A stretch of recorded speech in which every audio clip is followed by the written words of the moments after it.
नमस्कार। आकाशवाणी जयपुर अजमेर से प्रस्तुत है प्रादेशिक समाचार।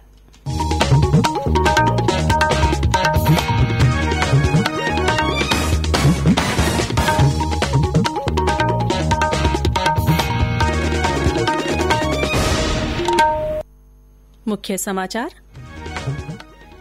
केंद्र ने स्वास्थ्य कर्मियों के साथ हिंसक कार्रवाई को संज्ञेय और गैर जमानती अपराध बनाया, अध्यादेश लाने को दी मंजूरी। राज्य में 2000 डॉक्टरों की भर्ती की जाएगी, 9500 नर्सिंग कर्मियों को भी जल्द मिलेगी नियुक्ति। प्रदेश में कोरोना संक्रमित लोगों की संख्या बढ़कर हुई 1868। आज 133 नए मामले आए सामने। उप मुख्यमंत्री सचिन पायलट ने कहा, मनरेगा के तहत व्यक्तिगत लाभ के कार्यों को दी जाएगी प्राथमिकता।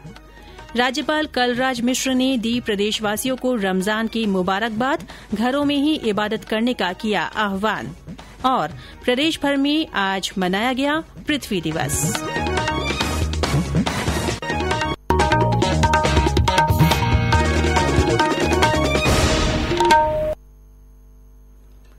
समाचारों के साथ मैं रितिका गुप्ता। और अब समाचार विस्तार से।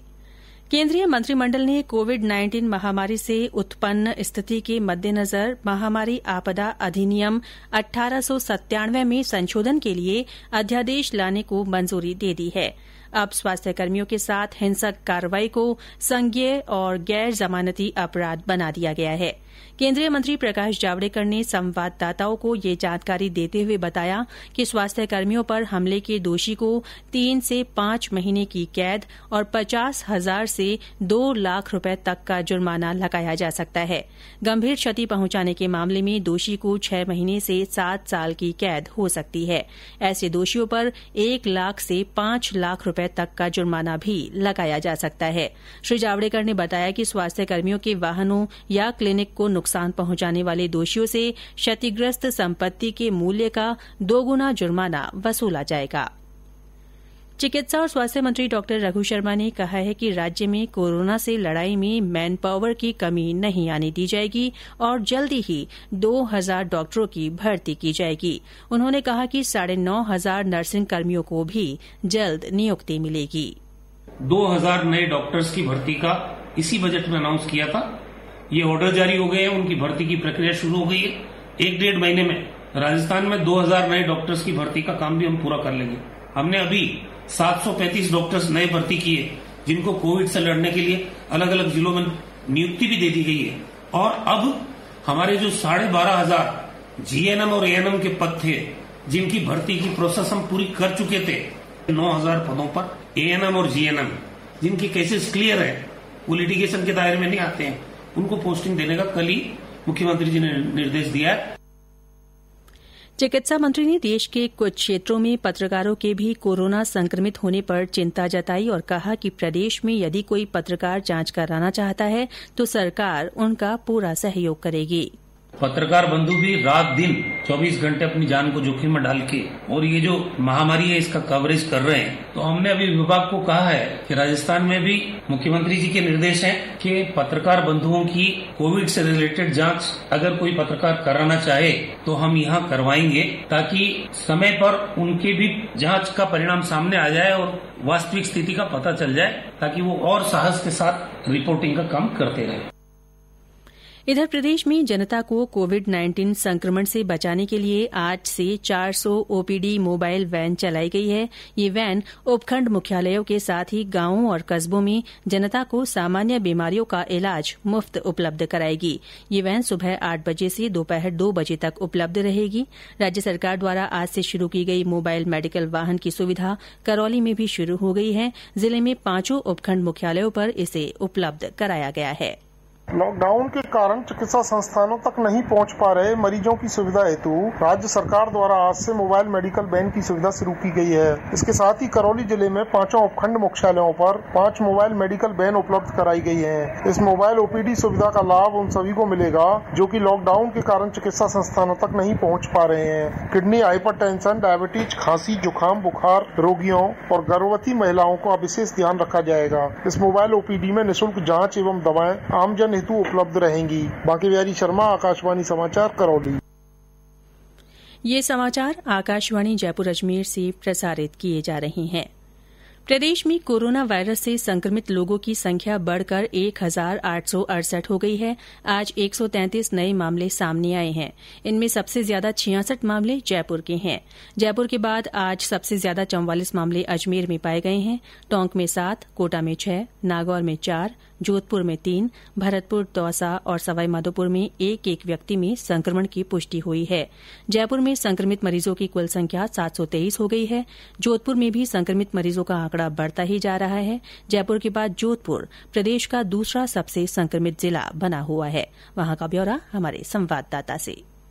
जोधपुर में लगातार आ रहे कोरोना के मामलों ने प्रशासन की चिंता बढ़ा दी है। राहत की बात यह है कि 42 मरीजों को अस्पताल में उपचार के बाद स्वस्थ होने पर डिस्चार्ज कर दिया गया है। जोधपुर के मथुरा दास माथुर अस्पताल, एम्स और डीएमआरसी में अब तक 10,566 नमूनों की जांच हुई है। एमडीएम अस्पताल और जोधपुर एम्स में कोरोना रोगियों का उपचार किया जा रहा है। 2 मरीजों की मौत हो चुकी है। घर घर सर्वे और सैंपल लेने का कार्य युद्ध स्तर पर जारी है। जोधपुर पुलिस कमिश्नरेट के 7 थाना क्षेत्रों में कर्फ्यू लगाया हुआ है। वहीं कोरोना वायरस संक्रमण की दृष्टि से हॉटस्पॉट पर कोटे वाले पुराने शहर में कल शाम पुलिस महानिदेशक भूपेंद्र यादव लवाजमे के साथ पहुंचे और आमजन के साथ पुलिस जवानों से हालात के बारे में जानकारी ली। आशीष, आकाशवाणी समाचार, जोधपुर।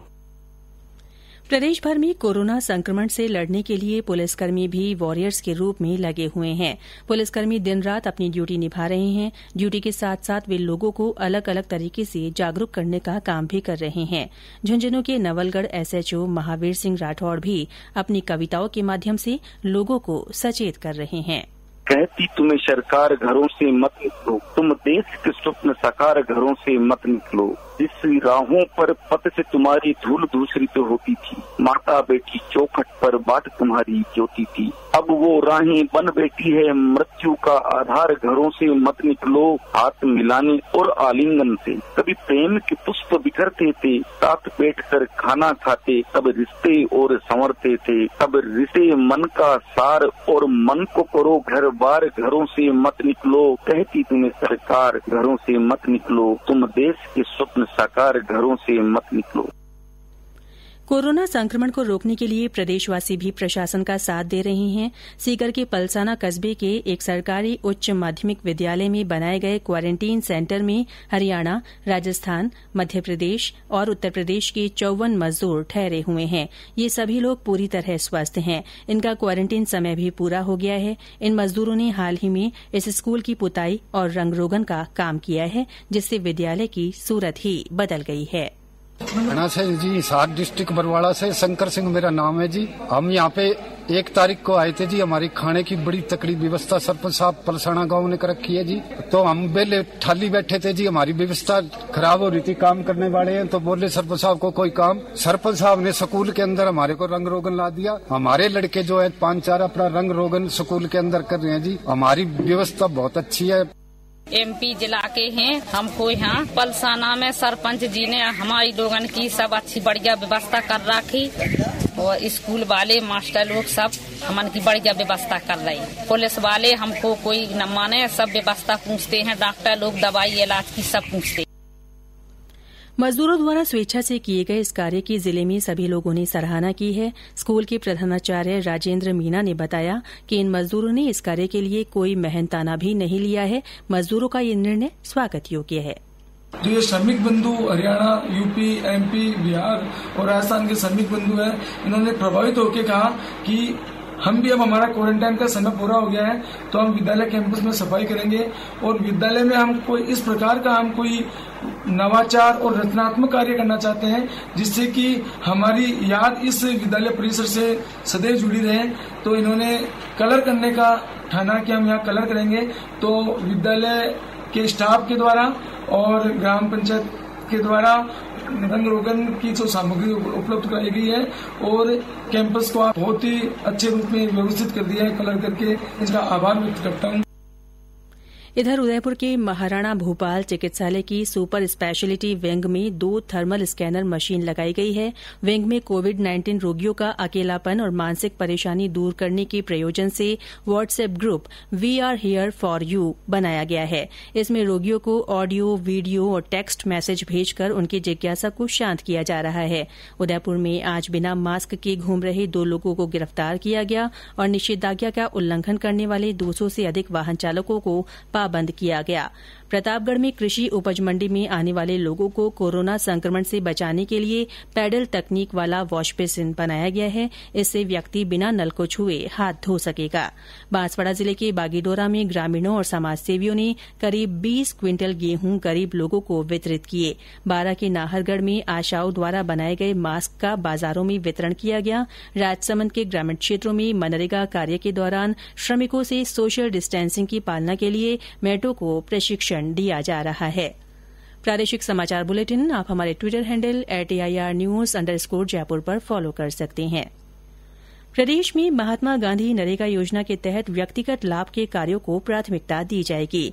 उप मुख्यमंत्री सचिन पायलट ने आज जयपुर की चाकसू पंचायत समिति और कुम्हारियावास तथा तीतरिया ग्राम पंचायतों में मनरेगा के तहत चल रहे कार्यों का निरीक्षण कर आवश्यक दिशा निर्देश दिए। उन्होंने कहा कि मनरेगा कार्यस्थलों पर सोशल डिस्टेंसिंग की पालना नियमित रूप से सुनिश्चित की जाएगी। श्री पायलट ने कहा कि इस महीने 17 अप्रैल तक लॉकडाउन के कारण केवल 62,000 श्रमिक ही नियोजित हुए थे। इसके बाद श्रमिकों के नियोजन पर जोर दिया गया और मात्र 4 दिन में ही 6,08,000 से ज्यादा श्रमिक नियोजित हुए। उन्होंने अधिक से अधिक कार्य शुरू कर श्रमिकों का नियोजन करने को कहा। राज्यपाल कलराज मिश्र ने प्रदेशवासियों को रमजान की मुबारकबाद दी है। उन्होंने मुस्लिम समुदाय के लोगों का आह्वान किया है कि इस मुबारक मौके पर घरों से ही इबादत करें और अल्लाह से गुजारिश करें कि कोरोना महामारी से देश और प्रदेश को जल्द निजात मिले। राज्यपाल ने आज वीडियो कॉन्फ्रेंस के माध्यम से अजमेर दरगाह की अंजुमन समिति के सैयद अनुद्दीन चिश्ती सहित खादिमों को रमजान के मौके पर घर से इबादत करने का पैगाम दिया। समिति के सदस्यों ने राज्यपाल को बताया कि वे लोग इस पैगाम को देश के विभिन्न भागों में रह रहे अनुयायियों तक पहुंचाएंगे। इधर अजमेर में ख्वाजा मोइनुद्दीन हसन चिश्ती दरगाह के दीवान सैयद जैनुल आबेदीन ने मुस्लिम समुदाय से अपील की है कि रमजान के मुबारक महीने में घरों में ही रहकर नमाज पढ़ें और सामूहिक रूप से रोजा इफ्तार न करें। रमजान का मुबारक महीना शुरू होने जा रहा है, लिहाजा इस मुबारक महीने में कोरोना नाम की जो बीमारी फैली हुई है उससे वबा फैलने का अंदेशा है। इसलिए हुकूमत वक्त ने जो पाबंदी, जो दिशा निर्देश जारी किए हैं उसकी पाबंदी करना हमारे लिए लाजमी है। और इसके अलावा जो सामूहिक रोजा अफ्तार किया जाता है वो कतई तौर पर रोजा अफ्तार न करके अपने घरों के अंदर ही रोजा अफ्तार करें और उसके अंदर भी ये पाबंदी और इस बात का ख्याल रखें कि हमें अपने खानदान के लोगों को भी ज्यादा तादाद में आपस में लेकर के नहीं बैठना है, बल्कि दूर दूर बैठ करके उसके अंदर रोजा अफ्तार करना है। और अल्लाह ताला से दुआ मांगे इस बीमारी से बचने के लिए, महफूज रहने के लिए और मुल्क से इस बीमारी का खात्मा होने के लिए। इतना ही कहना मैं मुनासिब समझता हूँ। बूंदी शहर काजी मौलाना गुलामी गौस ने भी रमजान माह में घर से ही इबादत करने की लोगों से अपील की है। आज विश्व पृथ्वी दिवस है। इस मौके पर प्रधानमंत्री नरेंद्र मोदी ने ट्वीट कर देशवासियों से पृथ्वी को साफ और समृद्ध बनाने का आग्रह किया है। राज्यपाल कलराज मिश्र ने पृथ्वी दिवस पर संसाधनों के संतुलित उपयोग करने का संकल्प लेने के लिए लोगों का आह्वान किया। प्रदेश में लॉकडाउन का पालन करते हुए पृथ्वी दिवस मनाया जा रहा है। बीकानेर में स्काउट गाइड की ओर से शहर के विभिन्न चौराहों पर चित्रों के माध्यम से पृथ्वी बचाने का संदेश दिया गया। झालावाड़ में विभिन्न क्षेत्रों में पक्षियों के लिए परिंडे बांधे गए। बूंदी में पोस्टर और नारा लेखन प्रतियोगिता का ऑनलाइन आयोजन किया गया।